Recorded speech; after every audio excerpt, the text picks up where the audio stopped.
নিজেরা ঐক্যবদ্ধ থাকলে দেশে আর পতিত ফ্যাসিবাদের পুনর্জন্ম হবে না বলে মন্তব্য করেছেন বিভিন্ন রাজনৈতিক দলের নেতারা।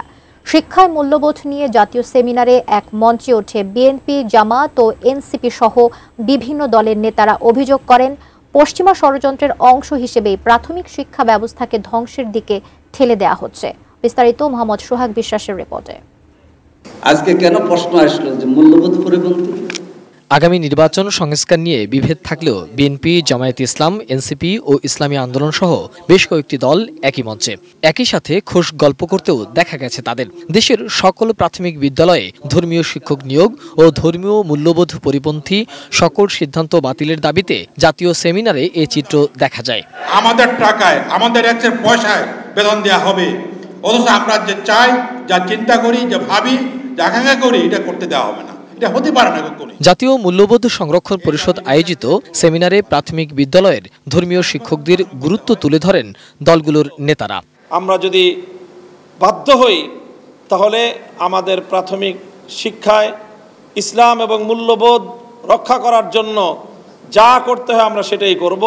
হাসিনা বিভিন্ন সময়ে আমাদের দেশে অপসংস্কৃতি, এই দেশে বিভিন্নভাবে স্যাটেলাইট টেলিভিশন থেকে শুরু করে ভারতীয় গণমাধ্যমের থ্রুতে আমাদের দেশে ইনজেক্ট করেছে, পিনাট্রেট করেছে বিভিন্ন সময়ে। ট্রান্সজেন্ডার এবং সমকামিতার যে দুর্বিসন্ধি আমরা প্রত্যাশা করেছিলাম যে জুলাই ২৪ বিপ্লব পরবর্তী এটা সমূলে ধ্বংস হবে, উৎখাত হবে, কিন্তু আমরা ব্যতিক্রম দেখছি আগে যেটা করতে সাহস পায় নাই, তারা আজকে প্রজ্ঞাপন জারির মাধ্যমে সেই সাহস তারা দেখাচ্ছে। বিজলি কেবলস এর স্কিন কোটেড ইনসুলেশন আগুন প্রতিরোধী। বিজলি কেবলস, নিরাপদ আজীবন। সেমিনারে জামায়াত ইসলামের সেক্রেটারি জেনারেল মিয়া গোলাম পরোয়ার অভিযোগ করেন, পশ্চিমার ষড়যন্ত্রের অংশ হিসাবে প্রাথমিক শিক্ষা ব্যবস্থাকে ধ্বংসের দিকে নিয়ে যাওয়া হচ্ছে।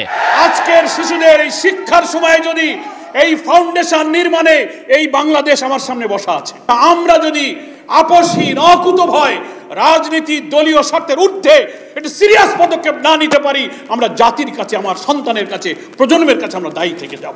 বিএনপির স্থায়ী কমিটির সদস্য সালাউদ্দিন আহমেদ ফ্যাসিবাদ বিরোধী শক্তিকে ঐক্যবদ্ধ থাকারও তাগিদ দেন। আমরা প্রাথমিক পর্যায়ে ধর্ম ও নৈতিকতা বিষয়ে শিক্ষক নিয়োগের জন্য পদ সৃজন এবং নিয়োগের ব্যবস্থা নেব ইনশাআল্লাহ। যদি আমরা সবাই ঐক্যবদ্ধ থাকি তাহলে পতিত ফ্যাসিবাদের কোনোদিন পুনর্জাগরণ হবে না। যদি আমরা ফ্যাসিবাদ বিরোধী জাতীয় ঐক্যকে সমুন্নত রাখি, ইনশাআল্লাহ বাংলাদেশে ফ্যাসিবাদের কোনোদিন উৎপত্তি এবং উৎপাত দুটোটাই হবে না। তবে চরমোনাই পীর সৈয়দ রেজাউল করিম বলেন, বিএনপি জুলাই সনদে দেয়া নোট অফ ডিসেন্ট প্রত্যাহার করে নিলে ফ্যাসিবাদ বিরোধী রাজনৈতিক দলগুলোর মধ্যকার ঐক্য ধীর হবে।